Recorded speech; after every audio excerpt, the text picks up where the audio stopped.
ትራምፕ የማይደረገውን አድርገውታል። አሜሪካ ታደርጓለች ተብሎ የማይጠበቀውን ደፍረው እስራኤል ላይ ትራምፕ ከባዱን ወስነዋል።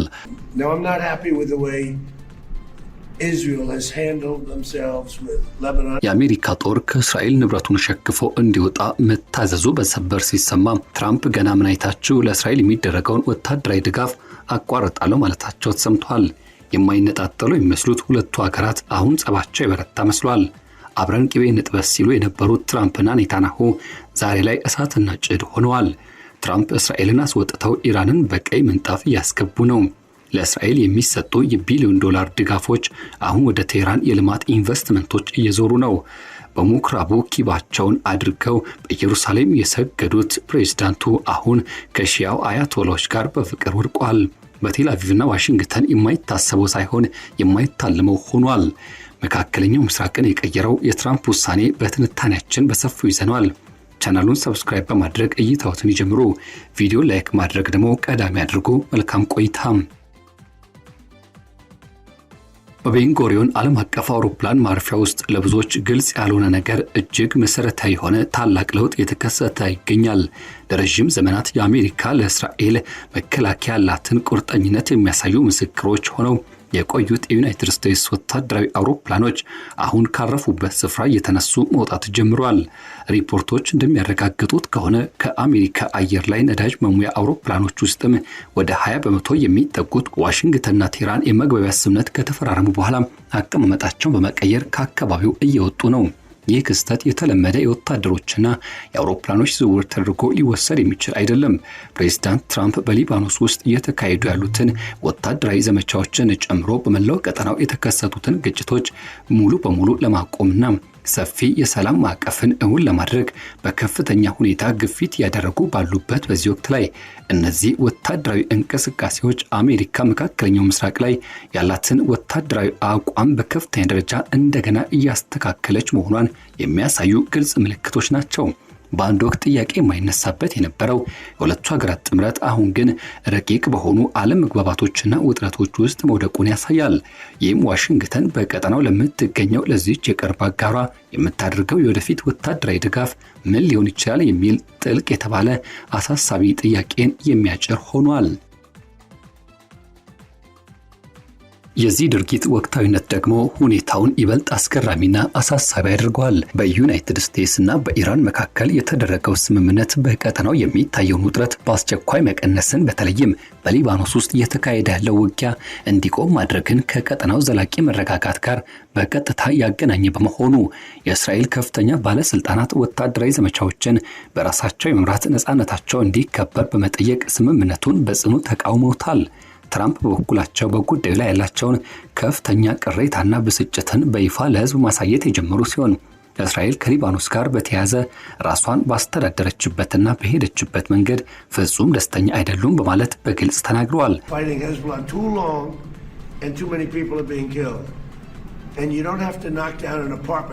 አክለውም ጠንከር ያለ ማስጠንቀቂያ በመስጠት የአሜሪካ ጣልቃ ገብነትና እርዳታ ባይኖር ኖሮ እስራኤል ከረጅም ጊዜ በፊት ተደምስሳና ተበታትና ነበር ብለዋል። Because if Iran had a nuclear weapon, Israel wouldn't be around for 2 hours. That was a direct quote. ይህ በእስራኤልና በአሜሪካ መካከል የተፈጠረውን ፍጥጫና መቃቃር ከጀርባ ከሚሰሙት እጅግ የላቀ መዘዝ ካላቸው ሚስጥራዊ ወሬዎችና ትንታኔዎች ጋር ተደራርቦ የመጣ ነው።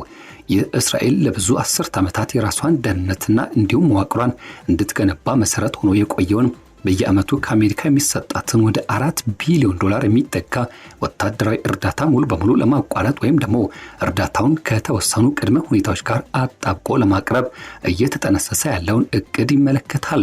ምንም እንኳን ወታደራዊ እርዳታው ሙሉ በሙሉ መቋረጡን የሚገልጹ ይፋዊ መግለጫዎች በአሜሪካ በኩል ባይሰጡም የጦር መሳሪያዎችንና ወታደራዊ ንብረቶችን በዝምታ ከአካባቢው ማንሳትና እየተደረጉ ያሉ የዲፕሎማሲ ስልቶችን ዋሽንግተን ያላትን እጅግ አስገራሚና ታላቅ ተጽዕኖ በይፋ ባልተለመደ መልኩ እንደ መጫኛ መሳሪያ የተጠቀመችበት መሆኑን በግልጽ ያሳያል። አሁን ያለው የጉዳዩ አሳሳቢነትና የጥቅሙ ግዝፈት ምን ያህል እንደሆነ በትክክል ለመረዳት ዩናይትድ ስቴትስ ለእስራኤል የምታበረክተውን ወታደራዊ እርዳታ መጠንና ስፋት በጥልቀት መገንዘብ ግድ ይላል። እንደ አውሮፓውያን የዘመን ቀመር በ2016 በተፈረመው የአሁኑ የ10 ዓመታት የመግባቢያ ስምምነት መሰረት ዩናይትድ ስቴትስ በየዓመቱ የ3.8 ቢሊዮን ዶላር ለመስጠት ቃል ገብታለች።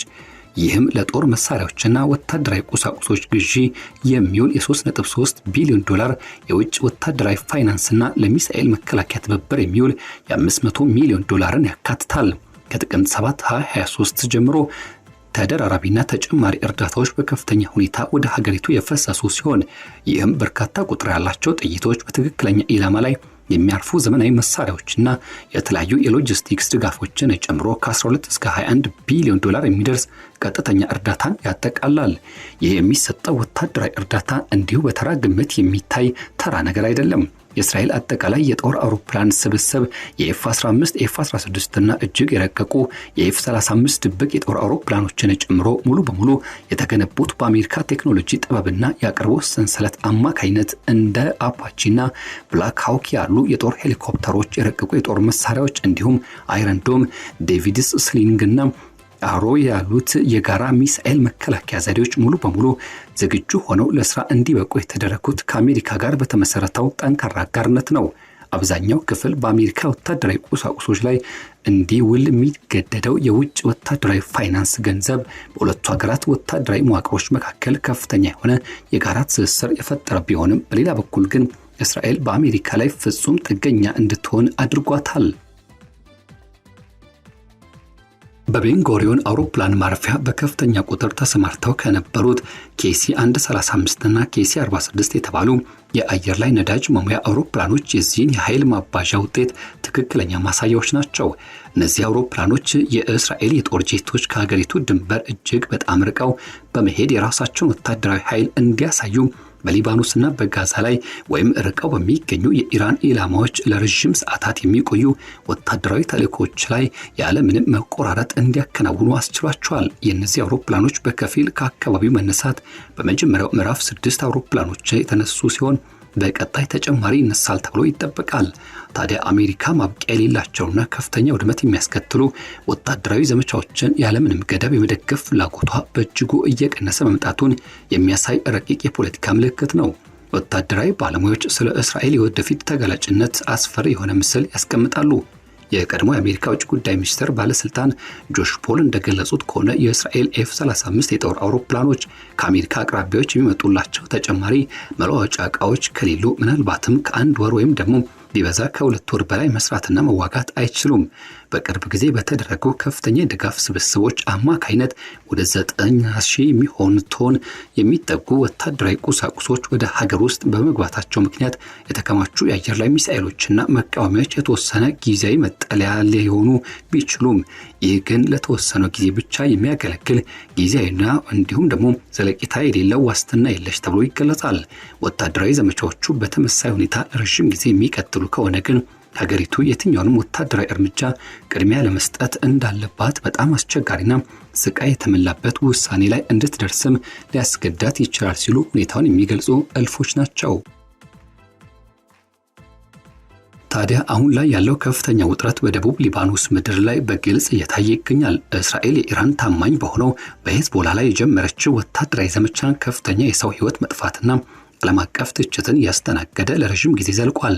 በዩናይትድ ስቴትስ እና በኢራን መካከል የተደረገው የመግባቢያ ስምምነት ሊባኖስን ጨምሮ በሁሉም ግንባሮች ላይ የሚደረጉ ውጊያዎች በአስቸኳይ እንዲቆሙ የሚጠይቅ ሲሆን ቴህራን የእስራኤል ወታደሮች ከሊባኖስ ምድር ሙሉ በሙሉ መውጣታቸውን እንደ ዋና ቅድመ ሁኔታ አስቀምጣለች። በትራምፕ በኩል የሚሰነዘሩት ግልጽና ጠንካራ ወቀሳዎች በሁለቱ ወገኖች መካከል ያለውን መሰረታዊ አመለካከት ግጭት ያሳያሉ። የአሜሪካ ባለስልጣናት ይህ ማብቂያ የሌለው ግጭት ቴህራን የማዕቀብ እፎይታን በሆርሙዝ ባህረ ሰላጤ በኩል የባህር ላይ ንግድ መስመሮችን በድጋሚ መከፈታቸውን ከዚያም ሲሻገር ለሀገሪቱ መልሶ ግንባታ የሚውል የገንዘብ ድጋፍን ለመስጠት ቃል የገባው ከኢራን ጋር የተደረገው ስምምነት አደጋ ላይ የሚጥል አድርገው ይመለከቱታል። በአንጻሩ የእስራኤል መሪዎች ለዚህ ስምምነት እጅ መስጠትን እንደ ትልቅ ህልውና አደጋ አድርገው ነው የሚቆጥሩት። በዚህ አስቸጋሪ ፈተና ውስጥ ታዲያ የአሜሪካ ወታደራዊ እርዳታ ዋና ተጽዕኖ መፍጠሪያ መሳሪያ ሆኖ ብቅ ብሏል። እንደ ካቶ ኢንስቲትዩት ያሉ ተቋማት ተንታኞች እንደሚከራከሩት ከሆነ የአሜሪካ ድጋፍ የመቀነሱ ስጋት እንኳን ሳይቀር ለእስራኤል አሜሪካ ያላት የነፍስ አድን ዋስትና ከእንግዲህ ወዲህ እንደሌለ ግልጽ ምልክት የሚሰጥ ነው። ይህ የእስራኤልን ወታደራዊ ስሌት ሙሉ በሙሉ የሚቀይር ይሆናል። ያለምንም ገደብ የሚቀርብ የጦር መሳሪያ አቅርቦትና የዲፕሎማሲ ከለላ ከጀርባው ከሌለ በእስራኤል በኩል በበርካታ ግንባሮች ላይ የሚደረገውን ጦርነት የመቋቋም አቅሟ በእጅጉ ይፈተናል። ይህ ፈተና ማለፍ ይከብዳታል ሲሉ ሁኔታውን የሚገልጹ ተበራክተዋል።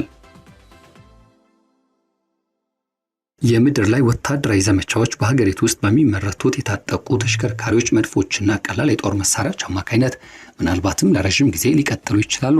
የእስራኤል ጠንካራ ተጠባባቂ ኃይልና የግዴታ ውትድርና ስርዓት ለሰራዊቱ ሰፊ የሰው ኃይል ጥልቀትን ይሰጣታል። ሆኖም ግን የእስራኤል መከላከያ ኃይል ዋና መሰረት የሆነው የአየር ላይ የበላይነት፣ ወጥ የሆነ አሜሪካ ጦር መሳሪያ አቅርቦትና የቴክኒክ ጥገና ድጋፍ ከሌለ በፍጥነት እየተሸረሸረ ይሄዳል። ቀደም ሲል ኢራን በሰነዘረቻቸው መጠነ ሰፊ ጥቃቶች ምክንያት የሚሳኤል ውርጅብኝ ወርዷል። በዚያ ወቅትም የአሜሪካ ባህር ኃይል በርካታ ቁጥር ያላቸው መቃወሚያዎች የተጠቀመ በመሆኑ በአሁኑ ወቅት ላይ የተሟጠጠው የእስራኤል ሚሳኤል መከላከያ ክምችት የአገሪቱ ከተሞች ከተደራራቢና ከተከታታይ የሚሳኤል ጥቃቶች አንጻር ይበልጥ እንዲተርፉና ብሎም ደግሞ ስጋት እንዳይገባቸው አድርጓል። ከአደጋ የተጋለጡበት እድልም እንዲሰፋ ምክንያት ይሆናል። ይህ ከተቋረጠ ለዲሞክራሲ መከላከያ የሚውለው ፋውንዴሽን ውስጥ የሚገኙ የእስራኤልን የሚደግፉ ድምጾችም ከጊዜ ወደ ጊዜ እየተደናቀፉ ይገኛሉ። መረጃዎች እንደሚጠቁሙት ከሆነ የሀገር ውስጥ ጦር መሳሪያ ምርት በአስቸኳይ እንዲፋጠን ሲያሳስቡ ቆይቷል። ከቅርብ ጊዜ የተከሰቱት ጦርነቶች በሀገሪቱ ላይ ያለውን ሰፊ ክፍተትን ፍንትው አድርገው ያሳያሉ። በትክክለኛ ኢላማ ላይ የሚያርፉ የጦር መሳሪያዎች ሆነ በዚህ ሂደት በከፍተኛ ደረጃ ካደገው የእስራኤል ሀገር ውስጥ ወታደራዊ ኢንዱስትሪ ማምረት አቅም በላይ ሆኖ መገኘቱ የማይካድ እውነታ ነው። የአሜሪካ ወታደራዊ እርዳታ ሙሉ በሙሉ ተቋረጠ ተብሎ ቢታሰብ ይህ ሁኔታ በአንድ ወቅት ሊታሰብ የማይችል የነበረ ቢሆንም አሁን ግን አሜሪካ ቅድሚያ ለምትሰጣቸው ጉዳዮች መለዋወጥ ምክንያት በስፋት እየተወያየበት ያለ ጉዳይ ነው። በአጭር ጊዜ ውስጥም የእስራኤል ያላትን ነባር ክምችት በከፍተኛ ደረጃ ጥቅም ላይ በማዋልም በሊባኖስ ወይም በጋዛ ላይ ያለውን ጫና ለሳምንታት አሊያም ለወራት ያህል ልታስቀጥል ትችላለች። በትክክለኛ ኢላማ ላይ የሚያርፉት የአየር ላይ ዘመቻዎችም መለዋወጫ ዕቃዎች እያነሱ በመሄዳቸውና የኤፍ-35 አውሮፕላኖች ዝግጁነት በከፍተኛ ሁኔታ በመቀነሱ ምክንያት ፍጥነታቸው ቀንሶ ሊቀጥል ይችላል። በመካከለኛ ጊዜ ውስጥ ግን ከባዱ እውነታ ሀገሪቱን መፈተኑ የማይቀር ነው። በዚህ ጊዜ ከባድ ምርጫዎች ይጋረጣሉ። ከፊት መስመር ወታደራዊ ዘመቻዎች ይልቅ ለሀገር መከላከያ ቅድሚያ መስጠት ወይስ ደግሞ ከተረፉት የሂዝቦላ አቅሞች ወይም ከኢራን ታማኝ አማጽያን የሚሰነዘሩ የሮኬት ናዳዎችን ለመከላከል ሲባል የሚሳኤል መቃወሚያዎችን በቁጠባ መጠቀም። ከተባበሩት መንግስታት ድርጅትና ከሌሎች ዓለም አቀፍ መድረኮች አሜሪካ የምታደርገው የጥበቃና ከለላ ሂደት መቀነሱ የሚፈጠረው ዲፕሎማሲያዊ መገለል ደግሞ በአገሪቱ ላይ የሚሰነዘሩትን ህጋዊና ፖለቲካዊ ጫናዎችን በእጅጉ ያጎላቸዋል። እስራኤል የራሷ የሆኑ ጠንካራ ጎኖች አሏት። የረቀቀው የሀገር ውስጥ መከላከያ ዘርፍ ቀዳሚው ነው። በዚህ ዘርፍ ውስጥ የሚመረተው ድሮን፣ ሚሳኤልና ቀላል የጦር መሳሪያ በከፍተኛ ጥራት ይመረታል። ይህም ተጨማሪ አቅም ይፈጥራል።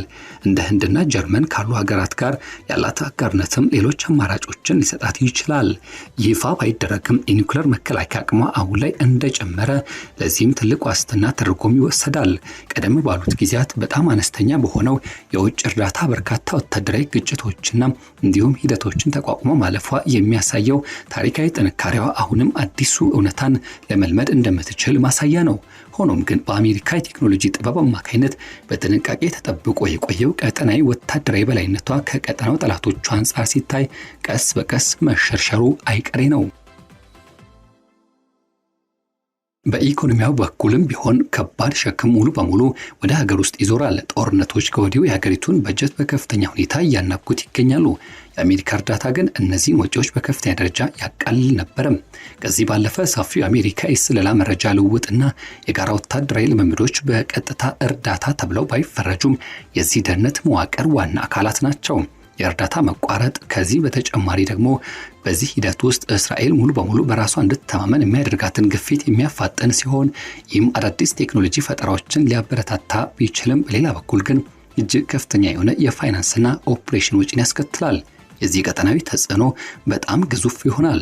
ጠላቶቿ የአሜሪካ ቁርጠኛነትን መቀነስ በመገንዘብ የእስራኤልን ወታደራዊና ድንበር አቅም ለመፈተን ሲሉ ይነሳሳሉ። እንደ ግብጽና ዮርዳኖስ ያሉት የራሳቸውን የአሜሪካ እርዳታ የሚያገኙ የቀጠናው አጋሮችም ሁኔታውን በትኩረት መከታተላቸው አይቀሬ ነው። ቀደም ሲል በትልቅ ፈተና ውስጥ የወደቀው የአብርሃም ስምምነት የዲፕሎማሲ ግንኙነትም ወደ መደበኛ የመመለስ ጥረትም አዲስና ከባድ ማዕበልን ይፈጥራል ተብሎ ይታሰባል። የትራምፕ አስተዳደር ተለዋዋጭ ባህሪ ደግሞ ጉዳዩን ይበልጥ ውስብስብ ያደርገዋል። ትራምፕ በታሪክ ጠንካራ የእስራኤል ወዳጅ መሆናቸውን በተደጋጋሚ ቢያሳዩም አሁን ግን ትኩረታቸው ማብቂያ የሌላቸው ጦርነቶችን ማቆም፣ ከቴህራን ጋር ስምምነቶችን መፈራረም፣ የእስራኤልን ወታደራዊ ዘመቻዎች ፍጥነት መተቸት ላይ መሆኑ የማይጨበጡ ያደርጋቸዋል። ከ2028 በኋላ የሚደረጉት አዳዲስ የተባሉ የመግባቢያ ስምምነት ድርድሮች በአሜሪካ ሀገር ውስጥ ፖለቲካ ውስጥ ስላለው የእርዳታ ቅድሚያ የሚሰጣቸው ጉዳዮችና ሌሎች ዓለም አቀፍ ስጋቶች ባሉበት ሁኔታ ውስጥ ውሎችን አዲስ መልክ ሊያስይዙት ይችላሉ ተብሎ ይታሰባል። የህዝብ አስተያየት መለዋወጥም ሌላው ትልቅ የተባለ ትኩረት የሚሻ ጉዳይ ነው። በአሜሪካ ፖለቲካ ውስጥ የተወሰነ ወገኖች ዘንድ ለእስራኤል የሚሰጠው እርዳታ በቅድሚያ ሁኔታዎች ላይ የተመሰረተ እንዲሆን ወይም እንዲቀንስ የሚቀርቡ ጥሪዎች ከጊዜ ወደ ጊዜ ጨምረዋል። ከጦርነት ድካም፣ ከሰብአዊ መብት ስጋቶችና የግማሽ ትሪሊዮን ዶላር በላይ የሀገር ውስጥ ጠቅላላ ምርት ያላትን የበለጸገ የጦር መሳሪያ ኤክስፖርት ኢንዱስትሪ የገነባችውን ባለጸጋ ሀገር በገንዘብ ስለመደገፍ የሚነሱ ጥያቄዎች የሚያንጸባርቁ ናቸው። ሆኖም ግን ሁለቱ ታላላቅ የአሜሪካ ፖለቲካ ፓርቲዎች ዘንድ ያለው ጠንካራ ድጋፍ አሁንም ቢሆን በስትራቴጂካዊ እሴቶች ላይ ተመስርቶ ይገኛል። የስለላ መረጃ ልውውጥ፣ የሽብርተኝነት መከላከል ትብብር፣ የቴክኖሎጂ ፈጠራዎች፣ የሚሳኤል መከላከያ፣ ሳይበርና ሌሎችም እስራኤል በቀጠናው የምታበረክተው የተረጋጋ ዲሞክራሲያዊ ምሽግነት ሚናው ይጠቀሳል። እርዳታን ሙሉ በሙሉ መቋረጥ ደግሞ አሜሪካ ከአካባቢው እያፈገፈገች መሆኑን የሚያሳይ አደገኛ ምልክት ሊሆን ስለሚችል ይህ ሁኔታ ኢራንና ታማኝ አማጽያኖቿን ይበልጥ ሊያደፋፍራቸው ይችላል የሚል ስጋትም እንዲፈጠር በር ከፍቷል።